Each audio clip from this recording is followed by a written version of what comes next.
All right, welcome back to Sunrise Daily. Yes, indeed, we're joined this morning by Senator Abdulaziz Musa Yar'Adua, who is the Chairman, Senate Committee on Army. He is also the Chairman, Northern Senators Forum. Good morning, Senator. Good to see you again. Good morning, Chamberlain. Well, yesterday, the Senate did have this conversation about security. They raised different concerns, almost tantamount to what quite a number of people have been trying to wrap their heads around in terms of what our approach is as a country. Why is there no solution? Why does it happen again? So if you could start with giving us the mindset of some of the senators, because they did make some recommendations. But what are the key challenges that they identified in the Senate? Thank you very much. The motion of yesterday basically was to review, the security approaches of to address the banditry attacks, especially in the Northwest, the North Central, and the FCT and other, states that have insecurity. Basically, to my mind, the issue of state police, I think, is what is at stake there. Okay. Because, it is very important to recognize that the governors need to play a more important role now, in the security architecture. And I wouldn't call it that, but I would say reforms are needed now, which I think the federal government has started already in terms of reforming the police. You are aware that over 10,000 had been now recruited. The list is out, and more needs to be done. So I think the issue basically is some of the senators are thinking a state of emergency needs to be in place, which I think it's already in place, because the president, in his wisdom, had declared a state of emergency on food security. And once you declare a state of emergency on food security, by extension, you are declaring state of emergency on security, because you cannot have food security without security. And I think the wisdom of the president is not to put the country on the line, because once you declare state of emergency on security, then by extension you are beginning to scare investors away from this country. So I think in his wisdom he decided to declare state of emergency on food security. And other concerns, is the way the security agencies are collaborating. And I think there is a very serious improvement in that aspect. I was here the last time, and I did tell you that personally I brought a motion on the need for them to improve in their synergy, which we can now see the improvements. If you look at what the security agencies are doing right now, one of their strategy is to take out the leaders of these bandits, and they've been succeeding. Dogo Gede is no more alive, Dangote is no more alive, somebody, Jambrosiello, so many of them have been taken out. And the essence is, since they are not an organized force, when you take out the leaders, tendency is that, you have the rest, in a state of confusion. And that is what we're having. And what I think I see playing out now in terms of the security is, the operations being conducted by the military and other security agencies. What we are seeing is a reaction by the bandits, going after soft targets, just coming to kill 20, 30 people so that they show that they are still there. But we know from what the operations that are ongoing with the security, a lot has been achieved. And there's a lot of relative security so far. So, but for the matter to come up again in the Senate, it does suggest that something still needs to be done, that there's a gap somewhere that needs to be plugged, because it's of huge concern to the senators. Yes, security is a continuous process. It's not something that you can achieve in a day.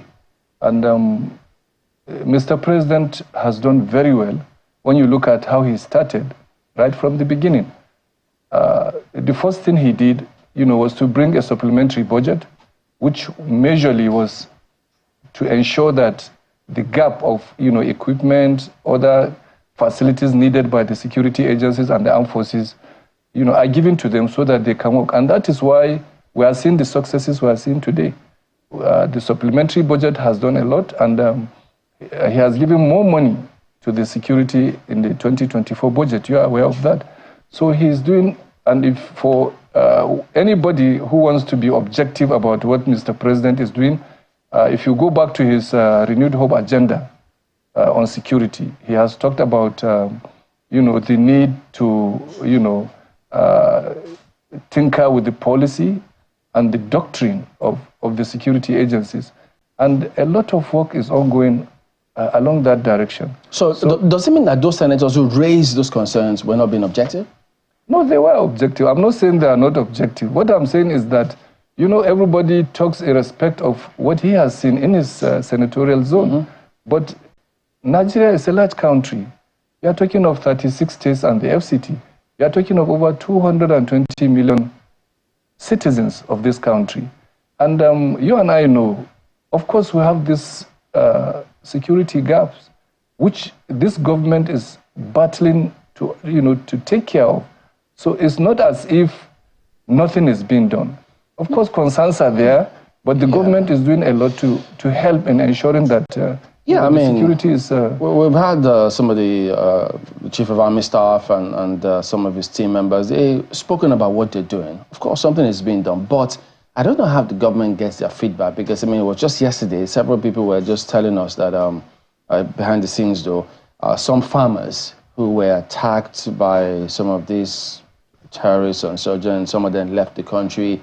So that's where some think that there is a gap somewhere that needs to be plugged, because when the military goes in and does its job and then move on, there has to be that capacity on the part of either the police to step in and fill the gap. But we don't seem to have that yet. Yes. First of all, you are aware the military is basically doing police job right now. And this government is doing everything possible to reform the Nigerian police force. I've just told you about the 10,000 recruits that are going to be recruited.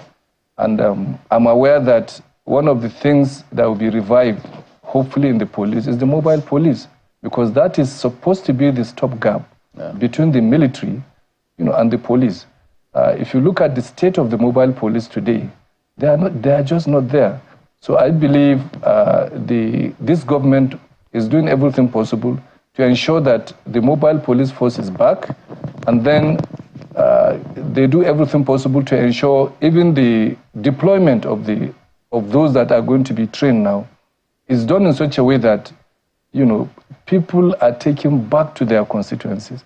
Because what is important is to try and nip any security challenge in the bud. Are we going to try and change their training manual or curriculum such that counterterrorism is embedded in their functions now, so they do a lot less of civilian functions and make sure they focus on some of these insurgents and dealing with them directly? No, I think the Inspector General of Police is already handling that. The issue of the counterterrorism cannot be handled by the regular police. It has to be special forces, and he has already established the special forces. But what needs to be done is to have more of the special forces in the states. They are the ones that have the special training, to deal with the terrorism and other banditry issues, especially kidnapping, rescue of those victims that have been kidnapped, and so on. So along that line, I know the Inspector General of Police is doing something to revive, the special forces that will deal with such challenges.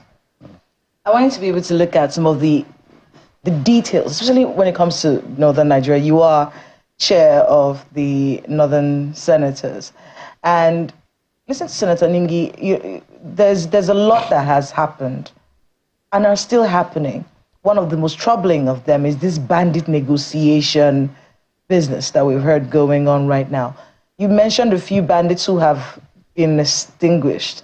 But the truth is, with the extinguishing of someone like Dangote, another person comes up. Many of these bandits see it as an opportunity to rise up the ranks.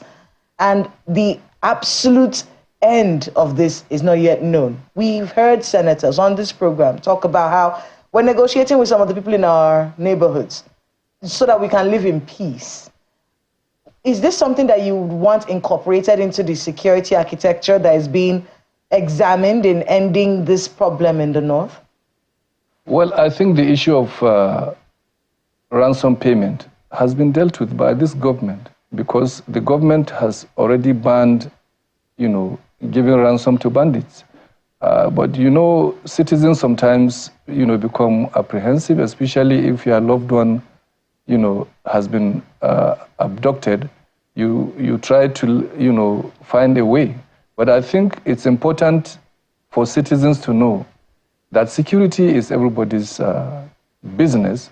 And as such, the government must be given the opportunity to be in the forefront of dealing with it, and not for individuals to take it upon themselves to because the moment you continue to pay ransom, you are just fueling them, you are just making them to continue with what they are doing, because this money they used it to buy weapons, to buy ammunition.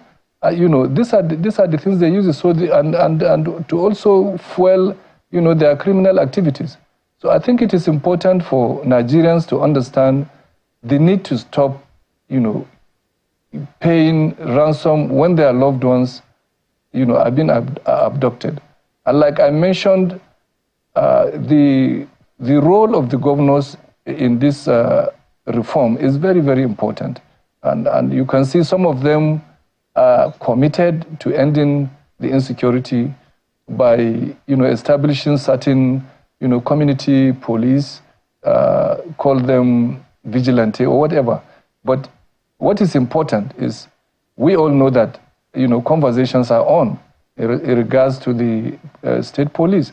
We believe it is very important to have another layer of security that will help the federal police in ensuring security. And of course, the fears of some people is how this state police are going to be used.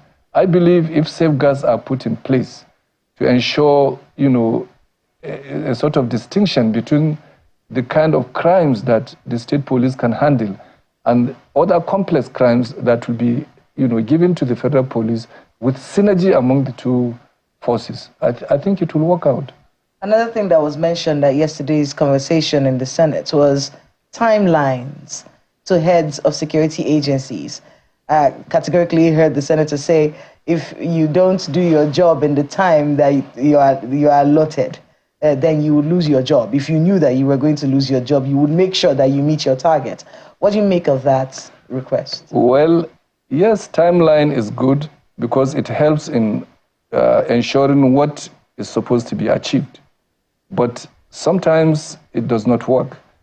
For example, a chief of army staff or air staff or any head of security agency may have, purchased certain, made procurements of certain equipment. Some of this heavy equipment are not sold on the shelf. You have to wait for them to be manufactured, for them to be brought into the country. It takes time. So if sometimes we give timelines when certain requirements of the security agencies are not met, that timeline may not be met. You remember the Tucano helicopters. How many years did it take for them to be in Nigeria here? Assuming you give timeline at that time to the security agencies like the Chief of Army Staff who wanted to use them, how do you want him to achieve and ensure the timeline? Yes, timelines are good to give, but when the armed forces and the security agencies have all that they require to fight the battle. So I think it's important to understand, where we are coming from. One of the issues this is also raised is the issue of local government autonomy. These banditry and all of these forms of insecurity, they happen at local levels. And many people from local authorities have argued that because the local governments are handicapped, the ability for them to be more proactive when it comes to, handling security situations, identifying security threats at local levels, that handicap has made them in such a way that, they just basically watch it happen, and then things get worse, and then we start to call on the government for help. Is the Senate in any way going to use this as an opportunity to push for better autonomy for local governments, especially financial autonomy? I think the Senate is already doing that, and I believe the 9th Senate had also done that because a bill was passed. Unfortunately, when it was sent to the various state governments, it did not see the light of the day. And I believe the committee of the 10th Senate on the Constitution, headed by the Deputy President of the Senate, will do the needful in respect of ensuring the autonomy of the local governments. And I tell you that it's very important, like you said, crimes emanate right from at the local level. So the layers of security we have today are just not enough. To me, I believe we should even have local government police. If you look at the United States, they have almost 5 to 6 layers of security within a local government, which they call a county. You have the sheriff, which is the actual security for the local governments. You have the state police, the presence of the state police. You have the secret police. You have the national police, and you also have the FBI. So you can see the level of security, and that is why if anything happens, within minutes, you see the synergy and the reaction. The proactiveness of dealing with that particular, situation. So that is what we need to have. And that is why these bandits, always have their day. They go to a local government where you just have basically not more than 20 policemen. And these 20 policemen are stationed at the local government headquarters. They are not even in the wards, So that means that, this debate about state police is something you subscribe to, but we need to organize it properly so that it gets to the grassroots and then moving forward. Exactly. But what would you say to those narratives, those who always say that, well, some states cannot fund it, so how do they cope? Well, I think they can, if they do their best, to generate their internally generated revenue, because some of or most of the states, you see, rely on the allocation by the federal government. And if they take a cue with like Lagos State, I think they will do well, because right now some of the states are funding the community police that they have established. They are funding them, so I believe they can do it. But do you see that at some point in the history of this country, we might have to come back to that conversation about resources, natural resources in different states? If they keep complaining they don't have resources, they're relying on what comes from the center, they have resources in their states, they can't do anything. At some point, we may have to come back to that conversation and say, okay, you know what, let's see what they can do about that. As it was, we had it before. They just pay royalties to the center. So don't you think that we should be gearing up to perhaps have a conversation on that, in that regard? Yeah, why not? It's something that can be done, and it has been done before. So I think we can have such a conversation in the future, and certain modalities could be put in place for those states, that cannot measure up to what they can get. The federal government can assist them, because that was what was happening even during the regions. Those regions that do not have the revenue that will, manage the budget they have, some money is taken from another region and given to them at the center. So I think that can be done. And if that is done, it will help in ensuring that, states, become more prudent, in taking care and managing their resources. Allow me to even bring us to the question of even celebrating whatever wins we have made. It would seem like the only time we talk about insecurity is when we receive the kind of news that we have on the front page of the Daily Trust newspaper this morning. Very, very jarring information of people being killed, particularly security operatives and all of that. But let's begin with whatever wins you think we may have had in recent time. Are there any wins in our security architecture to celebrate? What have we achieved within the past, in recent time? what would you say we can celebrate? Is there anything to celebrate? I think we have achieved a lot. If you go to the south today and southeast, you can see there's a lot of quiet now as to the activities of IPO. And down in the northwest too, these incidents of killings, I think, have been reduced to the minimum level, or like what happens on daily basis, especially in Zamfara, Kebbi, Katsina State. So a lot has been done. Like I mentioned, most of these leaders of the bandits have been eliminated, and more will be eliminated. And operations, as I'm talking to you, are ongoing by the military to ensure that they are rooted out. So I think there is a lot of improvement in the security.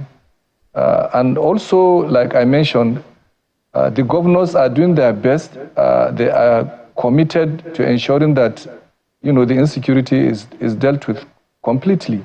And I know the effort that the National Security Advisor is making in respect of bringing all stakeholders to further discuss on the blueprint that has been brought before the government, so that completely we deal with this situation of insecurity. So I think very soon we are going to have a national discussion on these security issues, bringing all the stakeholders together, including the governors, so that we have a roadmap as to how it can be dealt with. One other thing that comes to mind right now is what one can consider safe margin, Senator. When we receive news that policemen are killed, soldiers are killed, anyone in our security apparatus are killed, it is very, very disturbing. And then we also hear from time to time that these bandits or criminals, whatever name we want to call them, they attack soft targets. But anytime there is a death of any Nigerian, it is so disturbing, it is natural for Nigerians to call out the government, be it federal or state. But then what would you consider a safe margin in terms of our security or insecurity? We know, it's said all over the world that we can't completely wipe out insecurity. We can't put a complete stop to it. What would you consider a safe margin? And we can say, okay, within this particular margin, it is still something that we can call a safe margin of error. Well, I think that is very difficult for one to determine, because security situation is fluid and dynamic. You never can know when and where it can take place. So it is difficult to say. But however, what I will call on Nigerians to do, is to support our armed forces and the security agencies for what they are doing. How do they support them? Is by ensuring that they pass information to them that could help them in, dealing with certain security situations. And this support should be, all-encompassing, because this security is the business of everybody. So I think it's very difficult for one to say this is a safe margin, because as I'm talking to you now, anything can happen anywhere. But what is important, I think, is the reforms that the federal government is engaging in now. The government should be given all the support required in order to ensure, especially, our police force is being reformed properly. They are being, kitted and given the right equipment to work, as well as, recruit more, police to ensure that our states, our local governments, and the wards are safe. Well, Senator, two things come to mind right now. Number one is the issue of intelligence gathering. Number two is that of protection. When people, we have heard in this country, I'm sure you're aware, that people give information to security agencies and there is a reprisal from the criminals. So how do people ensure especially where they have been vulnerable before, that we give this kind of support you're asking for in a way that there would be no reprisal on them? How do we ensure their protection? And then secondly, even before these things happen, we understand that there is supposed to be some intelligence gathering. We understand that DSS operatives are in every local government in this country. If these things suddenly happen on us, what would you say is the reason that that would happen when we're supposed to be ahead of it via intelligence gathering? Well, like I did say, you see, one of the challenges the security agencies are having is that of informers who have decided to be on the part, of the bandits. And this is the very serious, challenge that the security agencies are having. There was a time in my state when certain informers were kept around the airport. Anytime the Air Force takes off to go to the bandits' den, these informers immediately call them to alert them, and they take positions. So I think the major challenge lies in those that give information, to the bandits. And like I said, most of these local villages are not properly protected.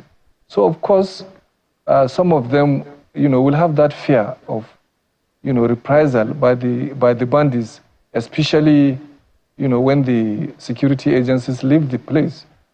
But I think by and large, we should try as Nigerians to take that fear out of us, because this is something that concerns all of us. And we have to do everything possible, to ensure that we take these bandits out. And I believe by God's grace, this will be done with the effort that the federal government is making. It would seem like there is some kind of, I don't know how to put it, well, some understanding from your side, from your end, about how the governors are performing. But then these insecurity issues happen in their states, and people call on the federal government. Even the Senate is calling on the federal government. Is that to say that the states are helpless? You've also talked about the issue of state police that, it's a conversation that needs to be had now. I mean, that conversation has been going on forever.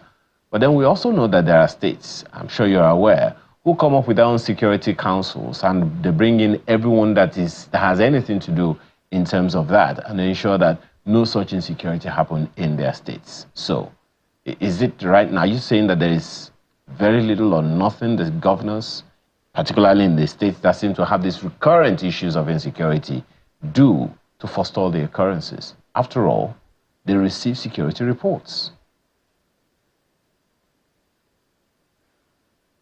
Well, like I said, the governors are doing their best. You should know that the armed forces and the police belong to the federal government. In that regard, the governors can do but very little. And they, of course, do get very fantastic cooperation from the security agencies anytime they call upon them.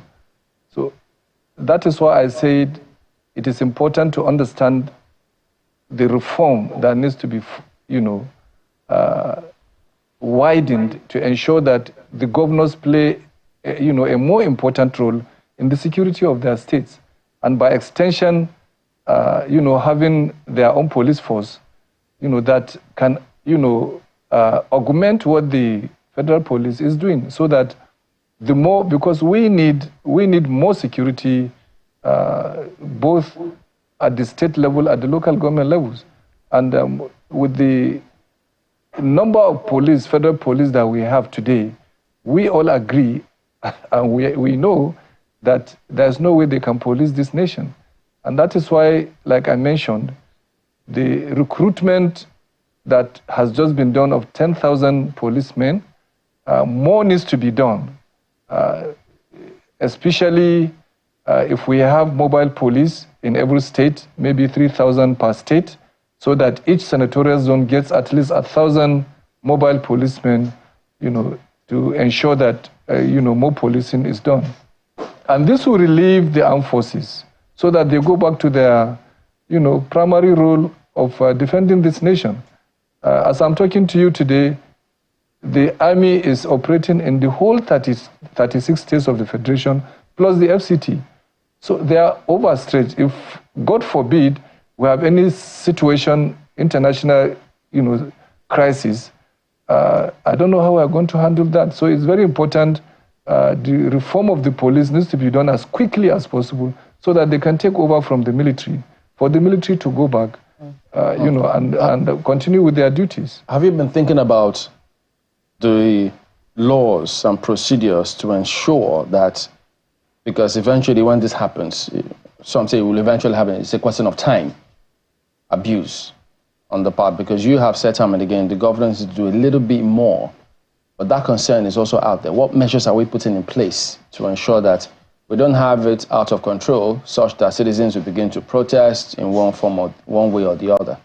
Yeah, that's why I say safeguards need to be put in place. One is, the type of crimes that the state police can handle. They should be given, that policy rule within the community, so that if anything happens immediately, crime is detected, it is treated immediately before it becomes something big.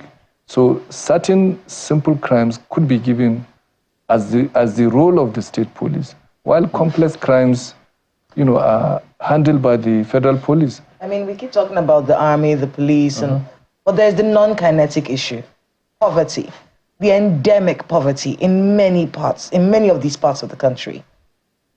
That's something that the senators can actually be a part of the solution to, in collaboration with state governors, of course. But how are you going to, because you are chair of these senators from the north, what measures do you think can be put in place by your group to alleviate the poverty levels there? Because the root cause of all of this, as many people have noted, is endemic poverty in the north. How do you handle this? I think the federal government is doing a lot in that regard. There is this social intervention that has been ongoing, and if you ask, you will hear from people, they've been getting alerts. The government is doing enough in that regard. We as senators, our role is to ensure that, yes, we take the challenges of the people to the Senate and ensure that things are done to alleviate their suffering. And this has been taken. If you remember last year, we passed, we gave the president an approval of 500 billion in order to alleviate the suffering, of especially the issue of the fuel subsidy that has brought about inflation and so many other things that people are, battling with.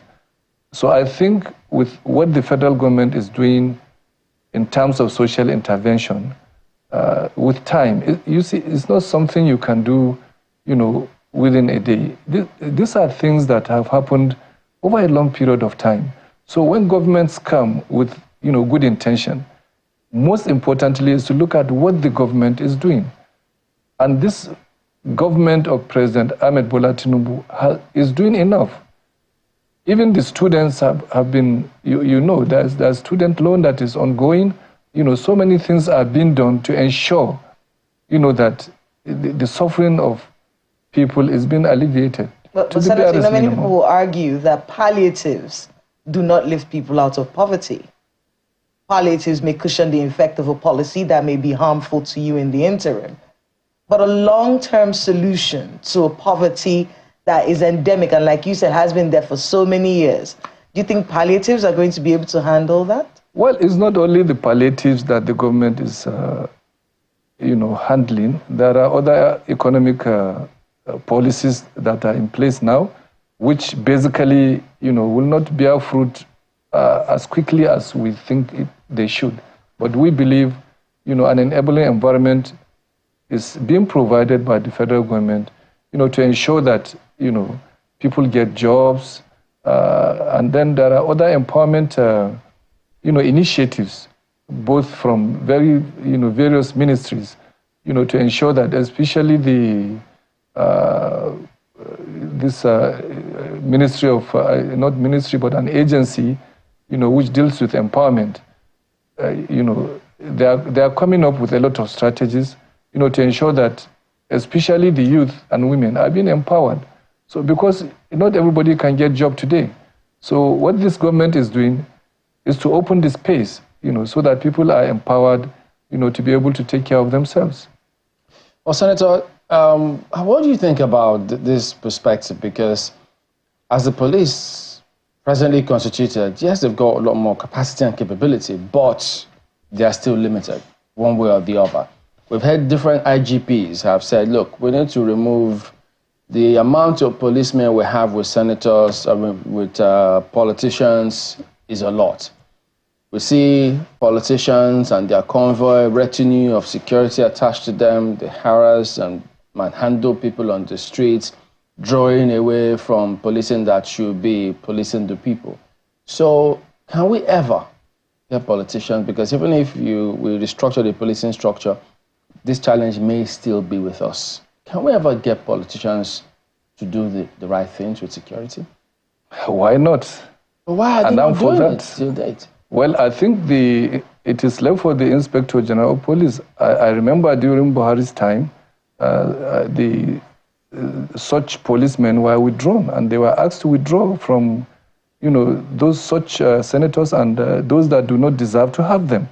So I don't know if the law has been reversed or not, but I believe it's the Inspector General of Police that needs to do that, because if he feels he has inadequate personnel, then he should know that he has other personnel out there that are not supposed to be where they are.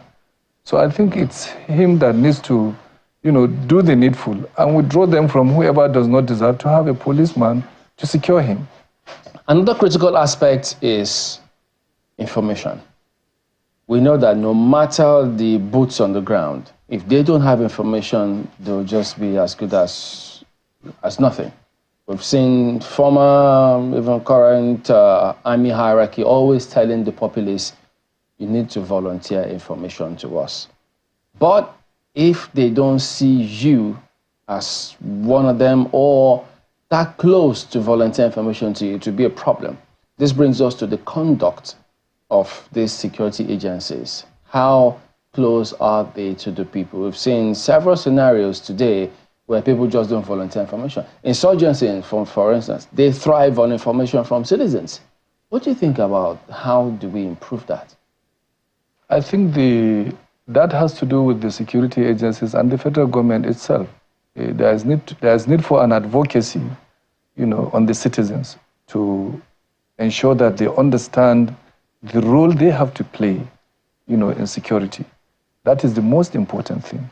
For the citizens to know they have a role to play, and they must be patriotic to this nation. But isn't it a two-way thing? Because if security agencies don't conduct themselves and endear themselves to the people, if you keep brutalizing the people, how would they volunteer information to you? I think the security agencies are doing their best.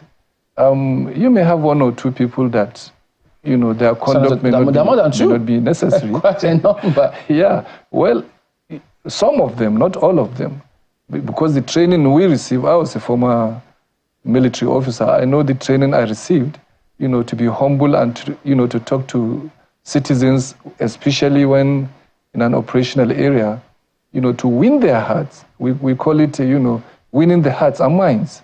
That is very, very important for the security agencies to do. And I believe they are doing this, they are doing that. All right. So we'll have to thank you for coming on this morning and hope that we'll keep looking to see the kinds of improvements that are expected to be done and that will be done as things progress. Senator Abdulaziz Musa Yar'Adua, Chairman, Senate Committee on the Army, and also Chairman, Northern Senators Forum. Thank you for coming on this morning. Thank you very much. All right, Business Morning on Sunrise 80 will be up next.